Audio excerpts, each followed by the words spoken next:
Today, we present the short story, The Telltale Heart by Edgar Allan Poe. Here is Chef O'Neill with the story. True, nervous. Very, very nervous I had been, and am. But why will you say that I am mad? The disease had sharpened my senses, not destroyed them. Above all, it was the sense of hearing. I heard all things in the heaven and in the earth. I heard many things in the underworld. How then am I mad? Observe how healthily, how calmly I can tell you the whole story. It is impossible to say how first the idea entered my brain. I loved the old man.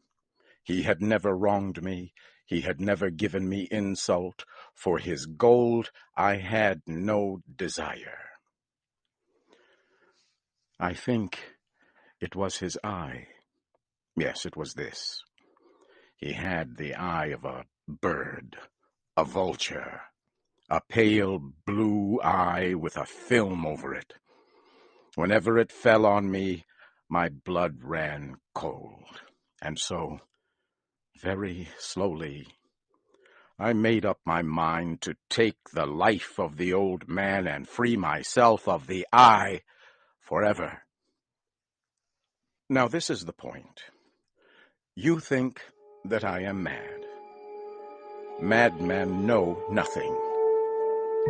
But you should have seen me. You should have seen how wisely and carefully I went to work. I was never kinder to the old man than during the whole week before I killed him. And every night, late at night, I turned the lock of his door and opened it, oh, so gently.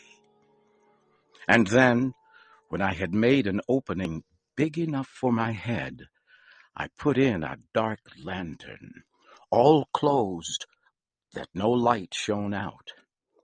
And then I stuck in my head. I moved it slowly, very slowly, so that I might not interfere with the old man's sleep. And then, when my head was well in the room, I undid the lantern just so much that a single thin ray of light fell upon the vulture eye. And this I did for 7 long nights, but I found the eye always closed.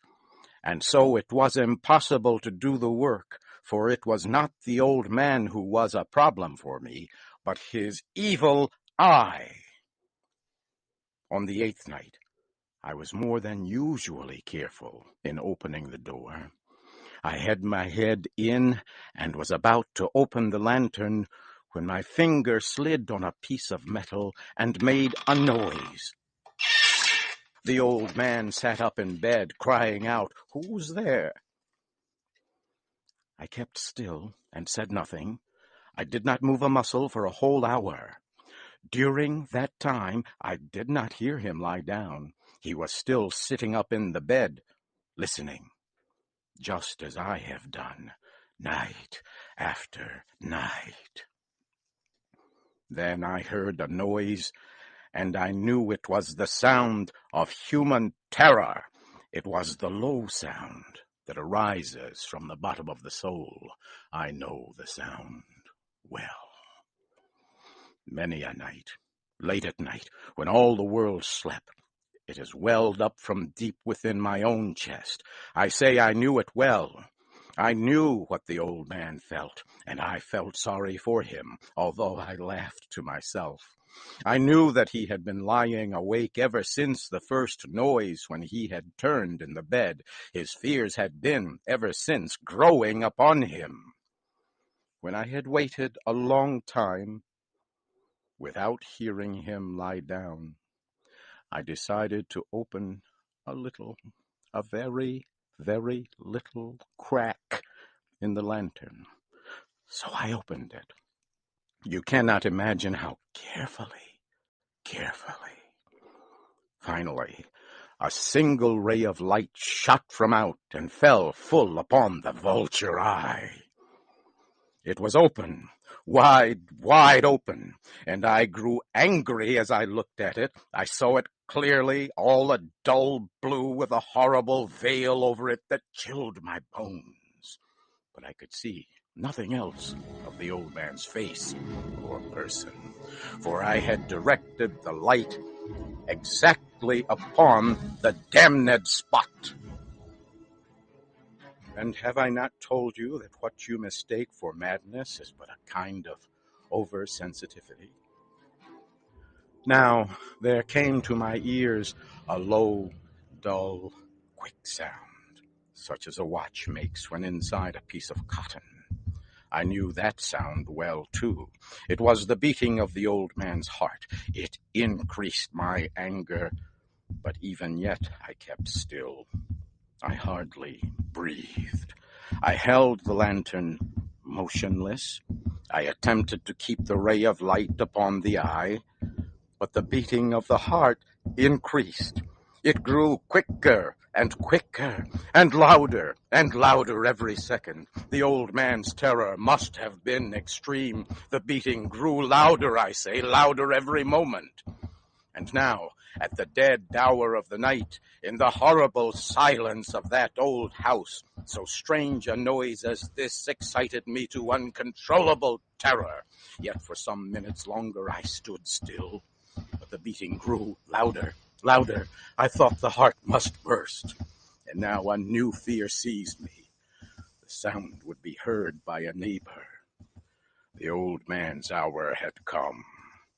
With a loud shout, I threw open the lantern and burst into the room. He cried once only.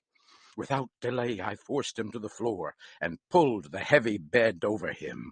I then smiled to find the action so far done. But for many minutes, the heart beat on with a quiet sound. This, however, did not concern me. It would not be heard through the wall. At length, it stopped. The old man was dead. I removed the bed and examined the body. I placed my hand over his heart and held it there many minutes. There was no movement. He was stone dead. His eye would trouble me no more.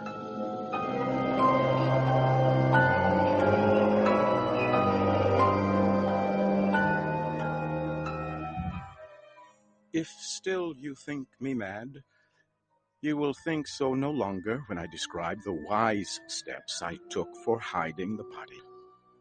I worked quickly, but in silence. First of all, I took apart the body. I cut off the head and the arms and the legs. I then took up 3 pieces of wood from the flooring and placed his body parts under the room.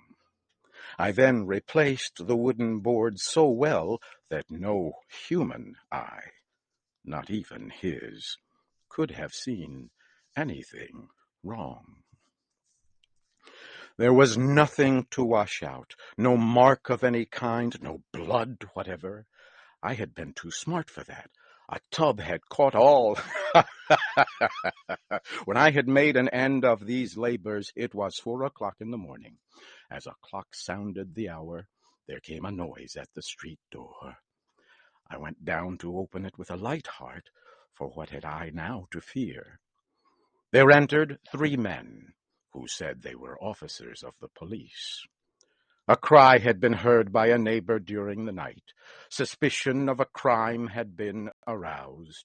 Information had been given at the police office, and the officers had been sent to search the building.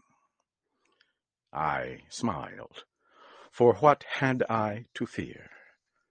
The cry, I said, was my own in a dream. The old man, I said, was not in the country.